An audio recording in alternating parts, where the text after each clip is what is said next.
So if you were watching a couple of weeks ago, I put out a video on these. This is the 250th anniversary Lineman pliers. In fact, I put about on all of the different tools that they had. If you guys want to see that, I'll put a link in the description. And then I'll also up here, I'll put, if you're watching on the TV, you could just click on that QR code.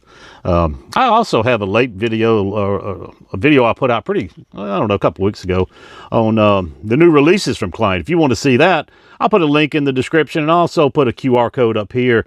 You can pause and click on that if you want to watch that. I don't know, it's about a 45 minute video, pretty involved video. But anyway, when I was going through this, I looked at this laser etching or a sticker, and I swear this thing to me, this looked like laser etching because it wasn't that shiny, but this is so shiny. I thought maybe this was an applied sticker. And I mentioned in there that I was headed to Klein in a couple of weeks, and when I get there, that's one of the questions I'm going to ask them. I'm going to ask them, is this a sticker or is this laser etching? Because it stops right here. I can feel something right here. It feels like a sticker. Anyway, so I did ask him about that. Another thing I wanted to ask him about was, if you can see here, this says J2000. Now, some of them say D2000, but these are the 2000 series pliers. The 2000 series are called their heavy duty pliers. This one, if you can see here, this one is called their 213 series. So this one is a standard high leverage, and this is the heavy duty. I wanted to find out, what is it? Is it better steel in this one? Is it a little bit softer steel in this one? What's the difference in them? Those are the two questions I was going to ask, and you're getting ready to find the answer because I did get the answer. So hold on a second.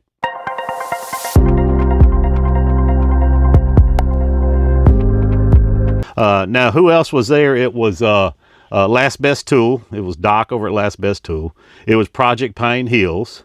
And I thought it was going to be Bezug was going to be there, but he had to reschedule. So who showed up at the restaurant but Jeff King with the Den of Tools. Just a great guy. I tell you, we had dinner, and these Klein representatives couldn't be nicer. It was almost like having dinner with three of my friends from high school. I mean, we had one thing in common. It was tools, YouTube and tools, and that's what we talked about. We just had a great time. So anyway, let's get into the story here now. When we get there when we get to the factory, as soon as you open the door, you look on the left, there's this beautiful mural there. You look on the right, there's another beautiful mural. You walk down this hallway, and a couple of cool things. They had a display case with just hundreds of different, Klein pliers, old pliers, and things like that. But one thing caught my eye was this. It was a plier from the oldest lineman contest. So they did a oldest plier contest from Klein, and they found one from 1890s. Now, Klein started in 1857 in Chicago, but these were the 1890s were the ones that they found. Also, you go down a little further, there was a receipt there signed by Matthias Klein, who started the company in 1857. And it was different pliers, and these pliers are like $1.50 each and things like that. But it was from 1899. It was very interesting to see that right on his letterhead that said Matthias Klein and Son.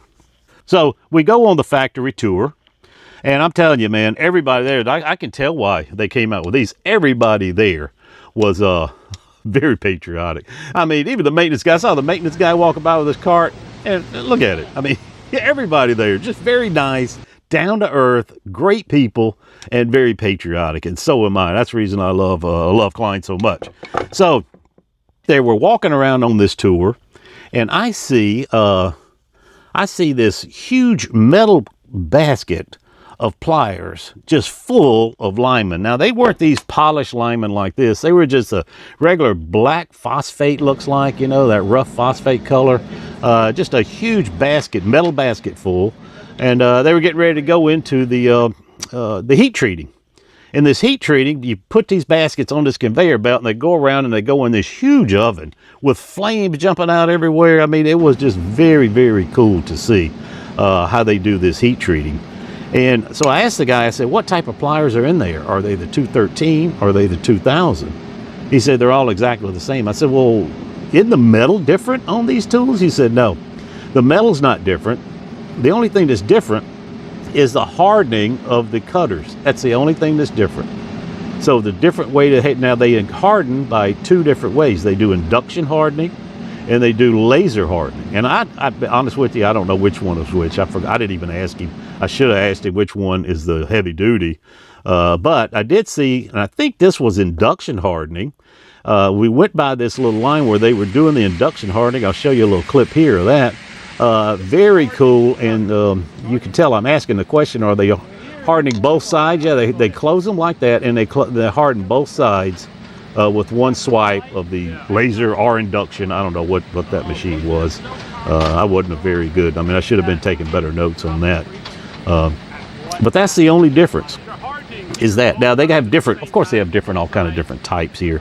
But you can see, I mean, most of them will tell you, like this is my new Philo Lineman plier I got. This one's made in Germany. As you can see here, it says ACSR right here, so you know that's the heavy duty pliers. Here's a set of pliers. Now, this is a set of pliers they gave me when I got there. It says Steve's Wood Shop and Tool Reviews. Very nice of them to do that.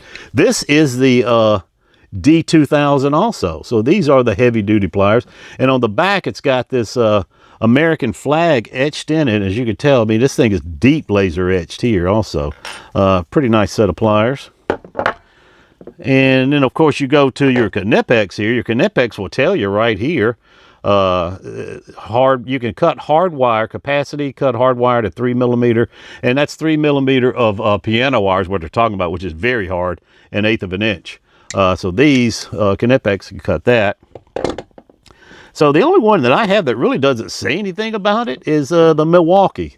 And I'm assuming these are not the heavy duty ones you can really cut hard nails with. I mean, this is a 16 penny nail here. I've already cut a little bit on, but I mean, this thing cuts them, and it does, I mean, it chips the paint a little bit, but that's it. I mean, it doesn't affect these cutters at all, and it'll cut a 16 penny nail. Of course, you could take a little 12 penny nail here and just cut with ease. I mean, you just cut soft, you know. I would not do that with these 213 series because these are your standard duty high leverage, and they are not made for cutting that large or that hard wire. Hey, my screwdriver fell over. Oh, you know what? I forgot to light that up. I stole this idea from Doc. We got these. Look at there. Pretty cool. Anyway, yeah, you cannot cut these nails, bolts, anything like that with these 213s, where you can basically cut anything with these 2000s. Now, here's the difference. These 2000s are around $45 to $50, depending upon the grips. You know, this is that two-piece grip here, which is a very nice grip. Now, these, of course, have just a one-piece dipped grip. This is your insulated grip, so these will be, you know, a little bit more expensive. But you're looking at $45 or $50 for the 2000 series, and for the 213 standard series, you're looking at $40 to $45. So it's around $5 difference. So I'd like to ask you, maybe electricians out there, some of you older guys who's been around for a while, who's had both of these, why would you ever buy anything but the heavy duty for $5 more? Why would you buy the 2000s, the standard high leverage, or really all you can cut is, I mean, you can cut harder wire than copper, of course, but you can't cut these hardened 16 penny nails like I was doing here. Why would you do that? So I'd like to know. If you leave a comment, I would love to know why. What other benefits are you getting from this 213 that you're not getting from the 2000? Because these 2000 are just awesome. They'll cut anything. Now, and supposedly these 2000 series get 46% greater cutting power than your standard leverage. 46% more just by hardening these cutters here in a different fashion, or cutting them to a more stringent standard. I don't know what it is, but anyway, yeah, let me know. I'd be very interested. Oh, and the answer to this question on this, whether it's a sticker or it's a laser, they said it's a laser. We were meeting with some of the product development team, and I asked them right there in the conference room, and he said, "Yep, this is all laser etch." So I was wrong. I guess this groove here is the laser going in. It's not applied. unless he's trying to hide something from me. I don't know why he would. But anyway, it's laser. That's the answer. I was talking to Jeff. We were all in the conference room, and Jeff mentioned, a lot of people say they call these Kleins when they were growing up. I never did hear that. Now, he grew up in the Midwest. I grew up in the Southeast, and these were not called lineman pliers. These were called Kleins. I mean, if my dad would always say, go give me the pair of Kleins. I mean, I'd be like 5, 10 years old, whatever. Go give me the Kleins. I was his tool monkey. I'd run around and grab tools for him. But these were known as Kleins. They weren't known as linemen's. But it was different in the Midwest. I thought that was pretty interesting in the different regions of the country, how far Klein had penetrated into that state or different region. Okay, so that's it, guys. I appreciate you guys watching. We'll see you next week.